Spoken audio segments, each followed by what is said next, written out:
అందరికీ నమస్తే అండి. ఇప్పుడు మన వీడియో ఏమంటే నాకైతే మ్యాచింగ్ పూసలు వేసుకోవడం చాలా ఇష్టం అండి. దానికనే ఎక్కడికైనా జాతరకి వెళ్ళినా ఎక్కడికైనా గుళ్ళకి వెళ్ళినా ఈ రకంగా చూసి తీసుకుంటానన్నమాట. ఇంక ఈసారి అయితే మా చెల్లెలు కొనిస్తుంది. ఎక్కువ మ్యాచింగ్ కమ్మలు మ్యాచింగ్ దండలు ఫుల్గా కొనిచ్చిందండి. అవన్నీ కూడా వీడియో రూపంగా మీ ముందుకు తీసుకొస్తాను ఒకరోజు తను ఉన్నప్పుడు. ఇంక ఇదైతే మాత్రం ఈ చీరకి మ్యాచింగ్ కాదు కానీ వేరే చీరకి అవుతుంది అన్నట్లుగా తీసుకున్నాను. సింపుల్గా మెడలో వేసుకున్నాను చూడండి, సన్న పూసలది అదే అన్నమాట. ఇంక ఇది ఇక్కడికి అయిందా. ఇంకా మన వాళ్ళు అయితే ఈరోజు దోశలు చట్నీ తింటున్నారనమాట. మెయిన్ దోశలు కమ్మగా ఉంటాయండి. ఆ కొలతలు మీ ముందుకు తీసుకొద్దామంటే ఇక్కడ జనాభా ఎక్కువ కదండి, మేము క్వాంటిటీ ఎక్కువ ఉంటుంది. 50 మందికి పై చిలికే కానీ లోపల కాదు కాబట్టి అంత క్వాంటిటీ మీకు ఉపయోగపడదేమో దాని కొలతలు చెప్తే అన్నట్లుగా వీడియో తీయలేదు. ఎప్పుడైనా తక్కువ వేసి ఒకరోజు వీడియో కోసమని వీడియో తీసి మీ ముందుకు తీసుకొస్తానులేండి.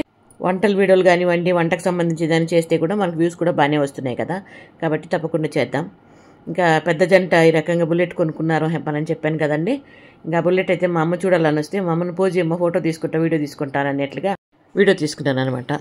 ఇంక ఇక్కడైతే మా చెల్లెలు పంపించిన వెజిటేబుల్స్ వాళ్ళ ఊరు నుండి కొన్ని పంపించారు. అంటే వాళ్ళకేం పండేది కాదండి, కొన్ని పంపించారు.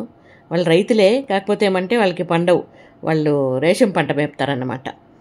అది ఇంకో రోజు డీటెయిల్గా చెప్తాను మీకు. ఇంక ఇక్కడ పుచ్చకాయలు ఎప్పుడు ప్రతి సంవత్సరం కూడా నేను కొని తెచ్చి మన వాళ్ళకి కోసి పెట్టేదాన్ని. కాకపోతే ఈ సంవత్సరం మాత్రం నేను ఒకటి కూడా కొనలేదండి. ఎందుకంటే మన అభిమానులు ఎవరో వచ్చిన వాళ్ళు వాళ్ళే తెస్తున్నారు, ఒకటో రెండు తెస్తున్నారు కాబట్టి అవే సరిపోతున్నాయి మనకి. ఈ రకంగా కోసి మన వాళ్ళకి ఇస్తున్నాం అన్నమాట. ఇదేదో బాగుంది కదా. ఇంక ఇక్కడ మేము ఫ్యామిలీ అందరూ కూడా ఒక లేఅవుట్కి వెళ్ళామండి. లేఅవుట్ చాలా బాగుంది ఒక చోట, అవికోటలో.